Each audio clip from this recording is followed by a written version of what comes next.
Assalamu alaikum, bir tuğanlar. Mınакей biz Kırgızstanda Ош обласынын Ноғат районунун Карагой деген айылында эс алып жатабыз. Аябай кооз жер экен Карагой.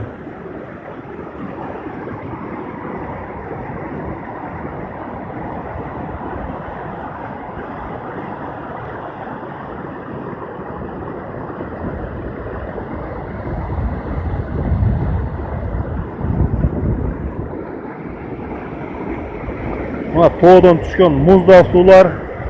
Бул жерде кирингенге болбойт, суусу өтө муздак. Абасы таза, аябай кооз жер экен. Тетиги жерде мөңгүлөр көрүнүп турат ошол жакта.